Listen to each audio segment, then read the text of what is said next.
It's the next level. Hey, my name is Ross Marquand, and I play Red Skull. You are listening to Panels to Pixels podcast. Check it out. I had him. I had him dead to rights. But you didn't want him dead to rights, Airstar. You wanted to make him suffer. Yes? So, let's make him suffer. I want to carve a vagina onto his head. I think that falls under the category of suffering. A vagina!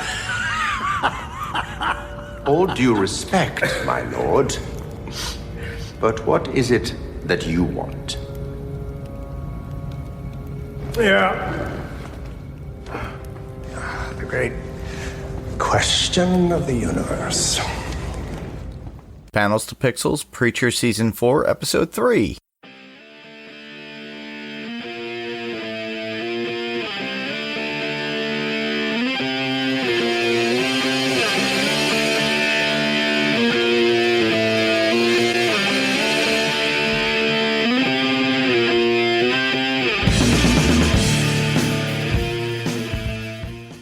Hey everyone, welcome back to the show. I'm Mark.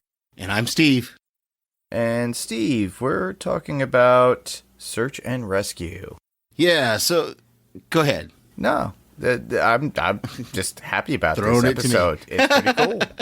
It was good. I love this episode. Yeah. So just to get this out of the way, get the whole boilerplate out of the way. This is a spoiler-full review of Preacher Season 4, Episode 4, Search and Rescue. So if you haven't watched the episode yet, stop now and go back or just listen. I don't care.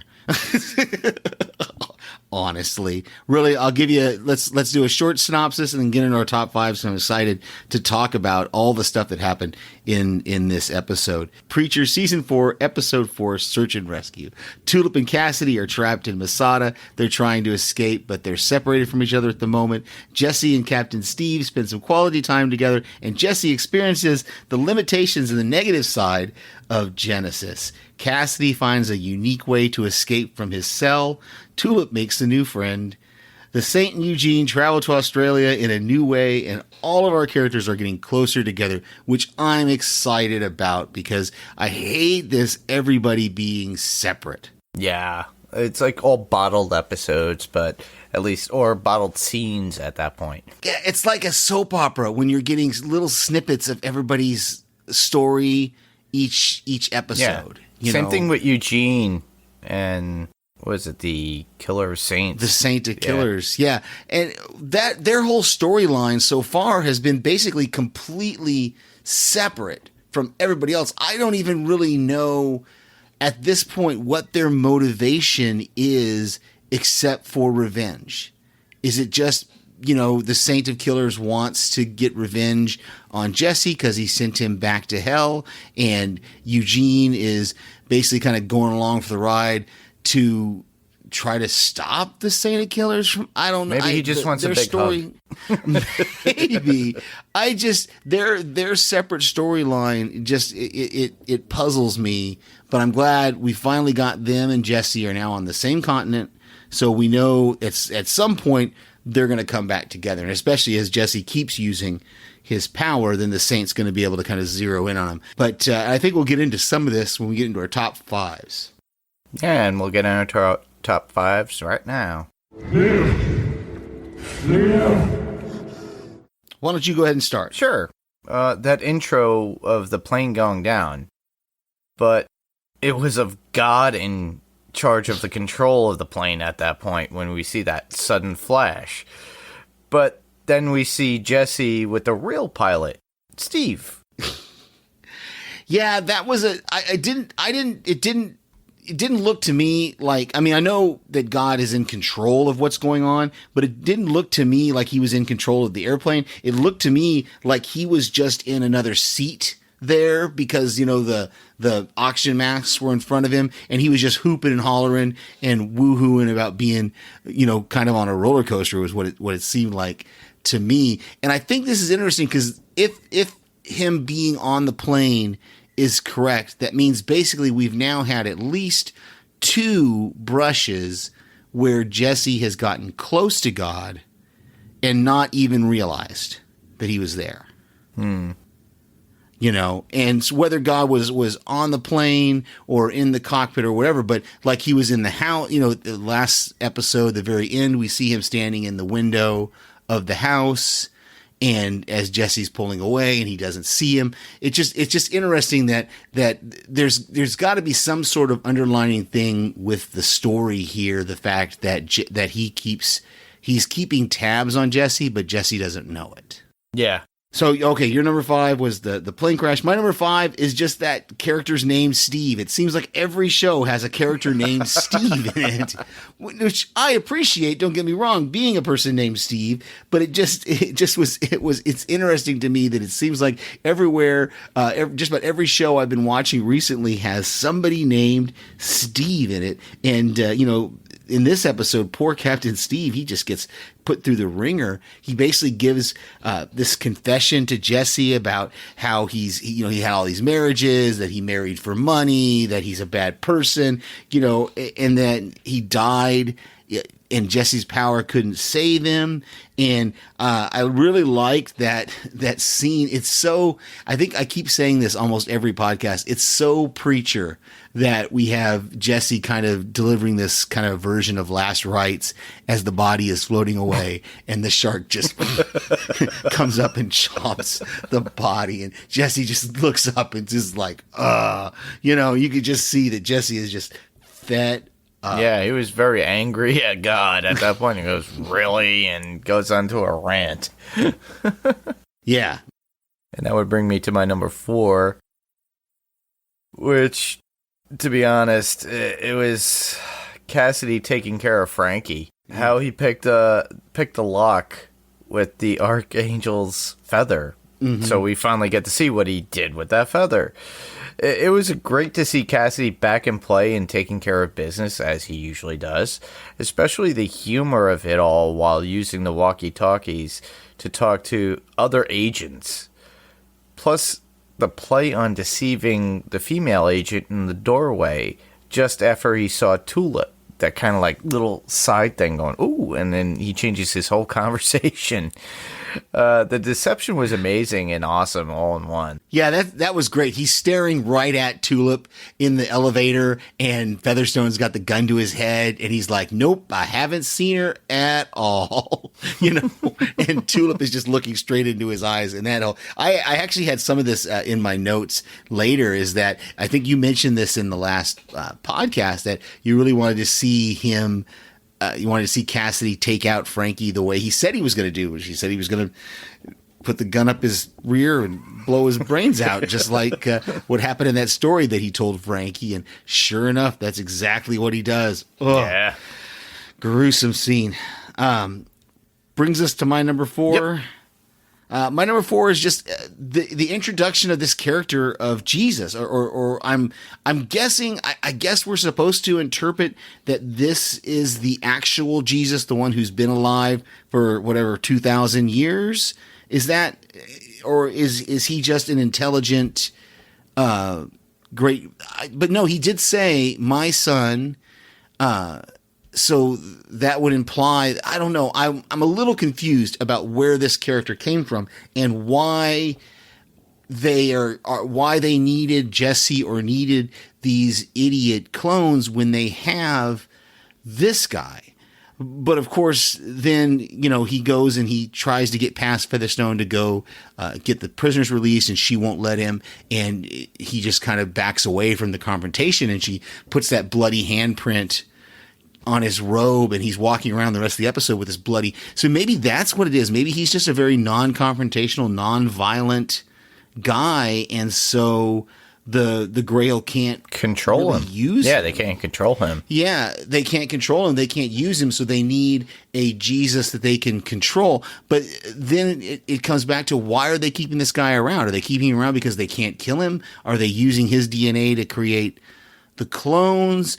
But, you know, God is aware of Humperdew, because remember, God he asks about his son, and in the last episode, and then Herr Starr says something like, "Oh, we got him sequestered until the summit," or something like that. And God says, "No, I don't mean that one. I mean the one you call Humperdew." And so he considers the Humperdew clone his son as well. So I'm a little confused on this introduction of this character and the fact that he's now apparently going to leave with Tulip, and so maybe he has some sort of freedom, but it was a little confusing and kind of out of left field to suddenly see this guy with this intelligence and speed. And I love Tyson Ritter's, all we've seen out of him this entire show is that that Jesus, and now we get to see the actual, like, a guy that's talking and intelligent, and he realizes that Tulip is in trouble, and he can see that she needs his help, and then just there's this whole it's a whole confusion about how the Grail agents react to him, because the fact that Featherstone doesn't bow in the corridor, she just walks right past him, there at the end. So obviously he doesn't have the kind of control over all of them that he thought he did. Yeah, he was like, it didn't work. It's like, yeah. I mean, he was correct in that when he told Tulip to get on her knees, that she was able to hide herself basically from Featherstone because of that, but still, and then Featherstone didn't happen to notice this blonde agent on the, who's bowing before that whole, I'm curious. I'm just curious to find out what's going to go on with this guy. Does he have powers? Exactly. Can he be reincarnated? If you shoot him in the hand, does it heal and things of that nature, Is he the 2,000-year-old Jesus, part of the Trinity, Son of God? Or is he another clone that just isn't? I don't know. That's just representation, and that he's just the forefront for God to be like, oh, okay, here's my son. He will speak, and then he speaks, and he's doing things within his own wisdom and doing good.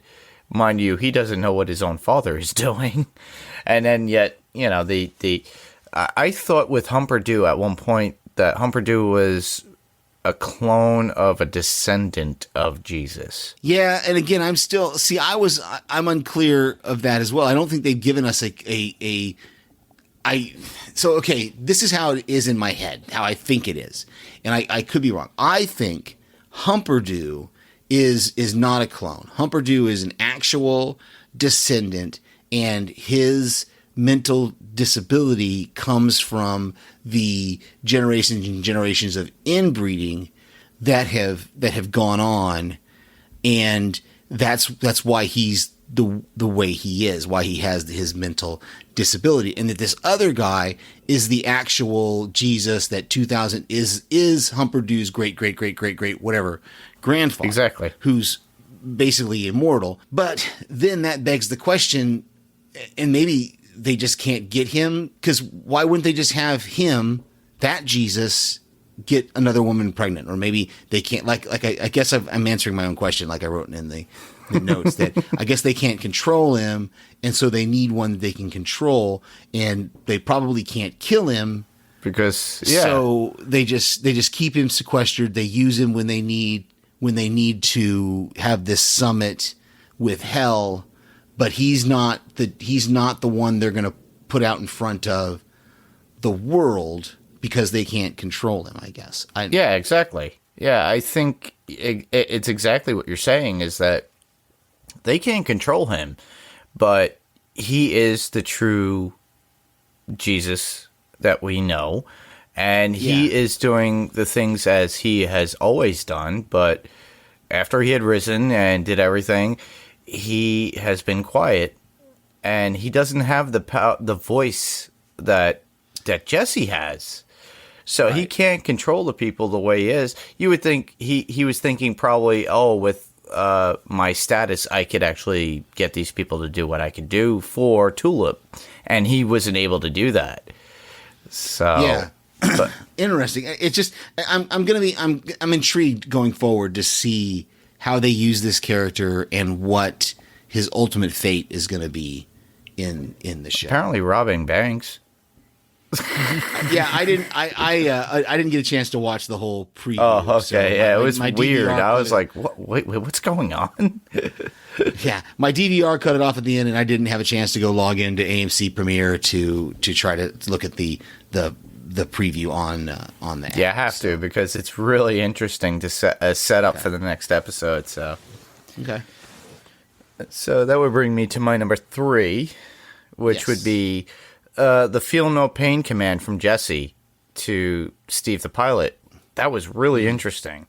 It was sad and gnarly to see the end result, and his hand being eaten off by a shark without him knowing, because he couldn't feel the pain, because that was Jesse's, voice saying, hey, you're not going to feel any pain. Now Jesse put him in danger by doing that, and thus ending him. Yeah, like I said at the beginning, this is kind of where Jesse's seeing, the negative aspects of his power, and we haven't really seen that since now. And the last time we saw it was when he had the guy when he cut his heart out, to give it to his mother, and all the way back in season 1. I don't think we've seen Jesse kind of misspeak here and not realize. I think so. It's interesting that we're seeing Jesse kind of maybe not controlling his power very well, or doesn't. Well, he doesn't have full control of what he says. It can't happen. Like, he yelled "live" within the voice, and it didn't work. Well, I think that's because I think it's different. I think the voice power that he has, like, just to compare it to like Jessica Jones's Kilgrave, it's a different. I don't think I don't think the voice that he has can overcome the biological imperatives. Exactly.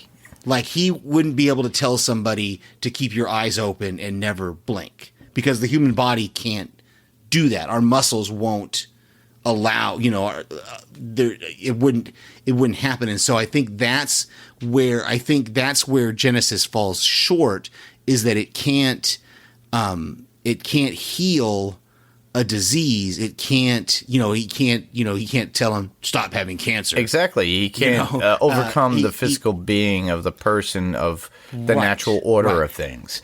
He couldn't tell him, like, another possibility would have been, he couldn't tell him grow another hand, because the man can't physically grow another exactly hand. So whereas if he was able to grow another hand, he could have just told him that.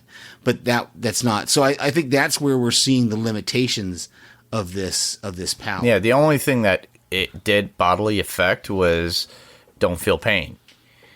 So that was the only part that worked. Right. Well, that and the be positive, stay positive, exactly. and then stop being positive. And suddenly when he stops being positive, that's when he suddenly realizes that his hand is gone. No, it was when he stopped being positive, when he realized that his legs were burnt from the sun. Yeah, that's right. Because he hadn't said anything, because he was staying positive. And so Jesse realized, wait, why didn't you say anything? Oh, I'm being positive, And so then Jesse tells him to not feel pain, and that's why when we have this case of him with his hand in the water. So yeah, it's an interesting thing that we're seeing, that Jesse. It's something that you would think Jesse would have known better, I guess is what my thought is he should have known better. But I don't think he's ever tested those waters before with this power, really, in some ways. Maybe. It just seems like he should have known better. Yeah. To not tell him to feel no pain. He could have, it just doesn't, yeah. So he's discovering the limitations of this power. And my number 3 is, I've already mentioned it, was Cassidy killing Frankie the way that he told him to. And, I was really glad we didn't see the actual event, but we did see the after effects. You can see the rifle going up his rear, and you can see the top of his head blown out, and just that fact that Cassidy kind of grabs him by the shoulders and kind of basically it looked like to me, I don't know if he had tied something around the trigger or what, but he basically bounced the guy, and that's what made the gun the gun go off to fire, and just a gruesome way to die. Poor Frankie Toscani. And what does Featherstone say? Something about sweep up the pieces of Frankie or something like that. That would bring me to my number 2. Number 2. Which be Cassidy gloving himself to get the Archangel so he can bite him, which causes the Archangel to die, but doesn't turn the Archangel. It just kills him, and then he's reincarnated again. It was a getaway plan all along, in some ways, by Cassidy. I was wondering where Cassidy was going with saying he was going to kill him, but they were flying into the daylight, it looked like to me, or am I wrong? Yeah, the second time I watched this, or the third time I watched this, apparently I must have zoned out the first 2 times I watched it when he said, "I'm going to kill you," because I didn't catch it until the third time, that Cassidy looks at him and says, "I'm going to kill you." And we realize that Cassidy has figured out that, remember, that's what the Angels back in season 1, they told him. Remember that they had that whole fight in the motel where they had all those multiple bodies and angel bodies there because they just kept reincarnating, and and then of course, we see in season 2 when we see Pharrell or whichever one it was, that he can't die until the Saint of Killers is the one his weapon is able to actually kill him. And so it's interesting that Cassidy never thought of this before this. Maybe it just didn't occur to him. Yeah. But I did like, and it was another one of those things where I had to back it up and turn the closed captioning on, was after he kills the Angel and you see the flash of light and the Angel comes in from outside the cell, he looks at Cassidy and he says, "You could have just untied me." So even the Angel realizes that, hey, there was a better way. There was a different way to do this to where you didn't have to kill me. And I don't know if an Angel can be turned. That would be an interesting question, because we really didn't see the process when Cassidy turned his son, or when the people in season 3 were turned, unless the process just simply is you don't finish. Which, do you think that's what it is in this universe? The process is, if a vampire bites you and they don't completely drain your blood, then you become a vampire? Yeah. Or do you think there's something else to the process that we haven't seen? I think there's probably I don't know. There's so much going on with vampirism and that lore. It's like, like in Buffy, I've been rewatching Buffy the Vampire Slayer and Angel. In that universe, you have to drink the blood. The vampire has to bite you, and then you have to drink the vampire's blood from their body, and then you die, and that's what turns. Yeah, when you're just at the cusp of death, and they offer the drink, and they do that with Interview with the Vampire, I believe, the same way with Anne Rice, and. Yeah, it's so weird. We just haven't. Yeah, we haven't seen that here. What the actual process is of turning someone into a vampire. I think similarly. I can't remember now. I just started rewatching What We Do in the Shadows, and I can't remember because there's a character in there that gets turned, and I'm gonna have to watch that episode again. But yeah, so I'm interested to know if that's what the process is, if the vampire doesn't drain you, or if there has to be some sort of, give and return of blood, or how that works. It's like I said, we just haven't seen that. Even when we saw the flashback with Cassidy, all we saw was that lizard creature, alligator, vampire, whatever it was, come out of the swamp, grab him and drag him into the swamp, and then you see him crawl out. Yeah. Of the swamp. So yeah, but so that would be an interesting question to ask. Can an angel be turned? Is that even possible? And my number. This brings me to what? My number 2. Correct. Yes. So my number 2 is just Hoover 2. This new character we've been introduced to that we don't even know what his real name is. We just know that Herr Starr calls him Hoover 2. This is Hoover 2. I'm gonna call him Hoover 2.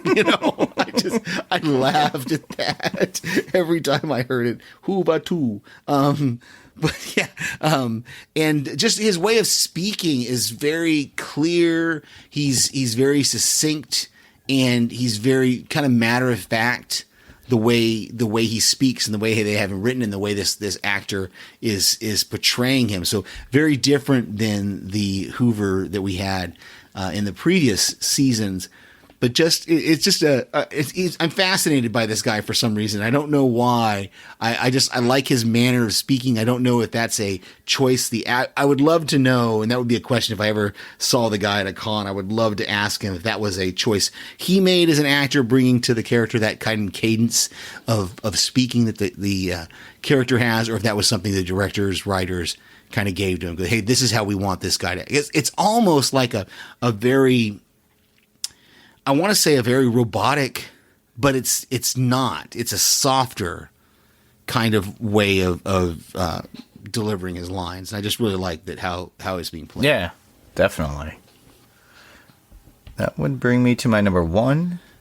I believe that's correct. Yeah, well, that would be Jesse finally getting to Australia, as well as seeing how Eugene and the Killer of Saints, or is it the Saint Killer? Saint of Killers. Saints of the Saint Killers. of Killers. There we go. And they get there.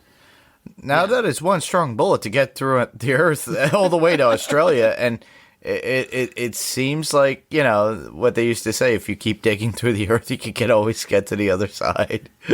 Yeah, I always thought that was kind of it's kind of interesting to me. That, like, the first thought I had when he shoots through the Earth's core, and I almost wanted to go find a globe, and I don't have a globe in my house or anywhere. I almost wanted to find a globe and see if the Gulf of Mexico is directly above Australia. Like, how do those two on the globe, does that work? Would that work? Is there some part of the Gulf of Mexico where you could stand and you could shoot a bullet and it would go straight through to Australia? My brain wants to say yes. Yeah, exactly. But you know, without actually taking a globe and punching a hole through it, I wouldn't know. So yeah, I thought that was my saying. I loved the guy who's in Australia, the Australian guy who looks at Saint of Killers and says, "Did you just crawl through the Earth's core?" or something like that, you know?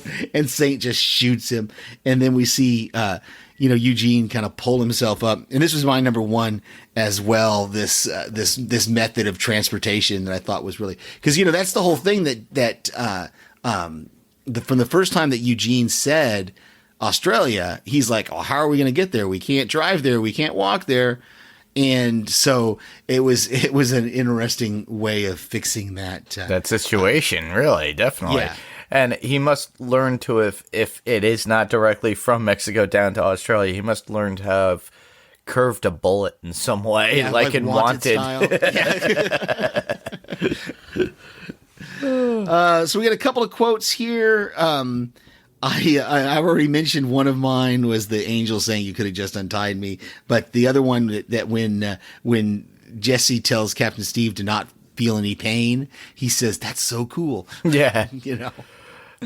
Mine would be, "God, I love that kid," and that's God referring to Humperdoo. Funny when it's really coming from out of God's mouth. Come on. So going back, I wanted to go back, and I don't think we finished the discussion on the angel flying out of the chimney or whatever that was. I never understood why they had Cassidy in a cell with a skylight. Consistent torture is my thought. Okay. So then, because it did look like it was pretty bright when he flew up. Yeah. So I was thinking maybe it's close enough to sundown that he figures he can keep Cassidy protected with his wings, or maybe he had done that in the cell itself. Whenever the sun was directly over it, he probably spread his wings out so that Cassidy wouldn't burn. But yeah, that's interesting. Yeah. So you had a couple more notes of things we haven't brought up yet? Oh, yeah. Well, our father's ear is not looking that great, and the top of his head is looking more and more like a vagina. Ew. As soon as I heard that squelching sound. And it just drops down to the paper. I was like, ew. and then he picks it up, and I'm just like, dude, oh, ew, this, yeah, no, that just makes me cringe. Well, the other part we already tapped on it was bringing the real Jesus Christ. That's what I got out of that scene, though. That was nice to see. Plus, him wanting to help Tulip, showing the true virtue of Jesus, very different from God in all respects. So he's different from his own father in some ways, especially from what I see in the coming attractions, which, Steve will have to go see, and all of you if you haven't. But, what I saw, sign me up for that. I'm really interested in seeing this next episode. Yeah, it was interesting. It almost seemed like the impression I got the last time I watched it was when he says to Tulip, "Can I come?" or something like that. I almost got the impression that he's bored. He doesn't like being cooped up. Yeah, and held, basically sequestered until there's a summit with hell, which is what it's. I think we already discussed that, but it's interesting. Like I said, I'm intrigued to see what they're going to do with this character. Yeah, definitely here. So, as a total for the whole show so far, I'm loving it. This season kicked off really well, and the writers, the producers, the directors, everybody's doing a great job, in my opinion. I don't know about you, Steve, but I'm enjoying every episode so far. Yeah, I am. Aside from the whole 3 weeks earlier or whatever, or 3 months earlier, whatever, I can't remember now what the time frame was that they put us under that I mentioned in the very first episode. I'm liking it, and it's interesting that they haven't revisited that whole 3 months earlier thing with Cassidy and Tulip in the hotel room. There's seemingly a hotel room. Jesse falling out of a plane. And now we know that that's not this plane. So obviously there's going to be another plane ride in our future or something. So I'm still, I'm holding out. I'm going to hold out my judgment for the series and the season until that plays out. Cause like I said in the very first episode, they've got to play that out well for me. I am glad that we didn't get another kind of flashback episode. Yeah. I was really glad that we didn't have to see that, another, a scene from a different perspective or the same scene or whatever. I was glad they kind of got away from that because I didn't think I mentioned it in the last episode, but, we kind of saw that because we had seen a POV of Frankie's conversation with Cassidy, and then we saw a different perspective of it in the next episode. So I'm kind of glad they've gotten away from that, and so I don't know what the next episode is going to bring. But I'm like I said, I'm glad we kind of went away from this whole flashing back after we've already known. Like I go back to what Fear did, and this whole idea, and it didn't occur to me here until after the fact that when Jesse was having that fight in the house the last episode, we already knew that he was going to make it through that fight. Yeah, pretty much. But the way they played it and the way it went about, and we talked about the nice camera stuff that they did, I still had tension in that episode, even though I knew he was going to make it out. Yeah, well, they actually did very well with the writing and the actual filming of it. So so I'm going to hold out my judgment for saying that I'm loving the season as a whole until we get a little further down. I want to see how they're going to explain this whole Jesse falling out of something and landing in the desert. Yeah. So we got a bit of comic talk. A bit of comic talk news. Go ahead. Why don't you start, because I'm befuddled by this whole thing.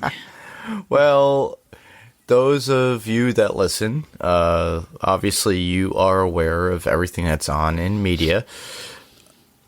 Now, after Spider-Man Far From Home broke its $1 billion mark, they had a renegotiation deal with Sony for working control and everything else with Spider-Man. So Disney approached it, and they had a sit-down conversation, obviously. Originally, the deal was that with the two movies and everything that was going on in the MCU, they had 5% as far as grossing of whatever came out with Spider-Man. So they renegotiated, and they wanted 50. But apparently Sony said, well, we'll offer you 30. Well, Disney did not take that. with a lot of people out there that don't know, when I researched this a little bit, apparently Kevin Feige has been producing the Spider-Man movies. Like, if you look at Spider-Man Homecoming and Spider-Man Far From Home, he was a producer on those films, so he was pretty much in charge of what's going on and how that character was laid out and what was going on, and involved in the writing. So they've been taking control and taking control in the sense of adding Spider-Man into the MCU. So that's all interweaved, as we all know, as watching all the the MCU movies with Avengers Infinity War, Avengers Endgame, Spider-Man being introduced into Civil War. So we've already had 3 major films with Spider-Man there, and he was mentioned in a few others too. If you remember with Ant-Man, it's like, oh, they got a guy who's shooting webs, and that one character was going his rant, as we all love. And now they just, Sony was like, no, it's like, that was it, and they cut it. So now everything is in Sony's hands, but Tom Holland, in the same respect, he tweeted out stating he wanted to stay with the MCU, but that's kind of hard because his contract is dedicated to Sony, not Sony Marvel. Yeah, so this is where I get confused about this, the way this creative talent works and the way these contracts are, because I thought Kevin Feige was basically was like the continuity guru of the entire MCU. Like, wasn't he the guy that was supposed to be making sure that everything fell into place and that they didn't get anything out of hand, as far as continuity wise went? But it seems like I didn't realize he had such a major role in the Spider-Man. So if I'm to understand what you're saying correctly, so Sony basically owns the character Spider-Man. And all his villains, all the other characters related to Spider-Man. Okay. So, but Disney doesn't. And so they've basically been, for lack of a better term, have been leasing the character? Correct. For use in these MCU movies. But I thought Homecoming and Far From Home were considered MCU movies. They are in some respect, in the sense that Marvel got themselves so involved with Sony's contract and their interweaving. Now with this separation makes it really hard because they've been pushing Spider-Man to take over the Iron Man mantle. And without that character for the MCU, they're not going to be able to do that. Yeah, that's what I don't understand. That's the part of this whole thing. And now they have to write something out. And on top of that, with that, if this goes south with them even further, Sony can't utilize anything regarding MCU-based stuff, meaning that they can't refer to Iron Man. They can't refer to any of the events that happened within the MCU that Spider-Man was involved with. Going back to Far From Home, it's possible that they've created themselves an out with Far From Home. Possibly. With the ending of Far From Home being, hey, he's outed now. Everybody knows who he is, and we can't use him anymore. Maybe. I don't know. The whole thing makes my head spin. And like you and I were talking about before we started recording, it bothers me that it would be like you and I talking about something that costs like $20 and arguing over this $20 thing. Exactly. Because this is what they are. They're making billions. They're making $1 billion and they're arguing over hundreds of thousands. They're arguing over percentages that, okay, I didn't realize we're talking half, that Sony came back and said they wanted half, or Disney came back and said they wanted half. Yeah. Of everything. That might be a little bit much, but still, half of $1 billion is $500 million. Yeah, exactly. That's a lot of money. So we're talking about. So I don't know. I will be surprised if they don't work this out. Because unlike the Netflix heroes, Spider-Man is a big deal. Oh yeah. when it comes, and Spider-Man has, like you just mentioned, has had a huge role in these previous movies that weren't even his movies. So the fact, I mean, I'll never forget that watching Infinity War the first time, that when Spider-Man turns to dust, there was a little kid in the row in front of me going, "Not Spider-Man." So That would be me. you know, okay, the whole thing makes my head spin. Yeah. My recommendation would be, if they can't come to an agreement, if Sony gets to that point, Disney Marvel has all this money, just sell the character back and put it in the hands, because they've already created that universe. And if Sony really wants to, then, you know, Disney could actually license it out to, I hate saying it, just to the cartoon versions of Into the Spider-Verse for Sony to do, because they did very well with that. Because that was its own little movie unto itself, and I enjoyed it greatly. Okay, so that was a Sony movie. That Correct. wasn't a Disney movie. Yeah. Okay. Whereas all the rest of these ones have been Disney Yes. movies, basically. So literally, it's like Sony and Marvel work together with the live action, seems- and that's really whether this all lays in is the live action Spider-Man. That's why Yeah, it just Sony was seems able to do ridiculous Into to the me. Spider-Verse, which I loved. Yeah. Oh no, I liked it. I'm over it. Let's move on. Oh yes, Got some podcast recommendations for y'all out there. I am listening. I'm currently listening to and sending feedback, and I missed 1 week, but to a podcast called The Warrant Is All, which is on Solo Talk Media. That is a podcast with the TV show Killjoys. So if you're enjoying the final season of Killjoys, check out The Warrant Is All. Then, of course, our own Next Level Online family of podcasts are This Week We're Talking About, which just takes different random topics and talks about them.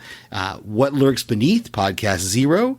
The Melting Pat with our good friend Pat Johnson, who, thank you, Pat, by the way, for sharing. He shares out, Pat is one of those people that shares out the posts about our new podcast coming out every week. Like, that's almost the first time I see a post about our new podcast and Panels to Pixels is when Pat has shared it out. So I appreciate that, Pat from the Melting Pat.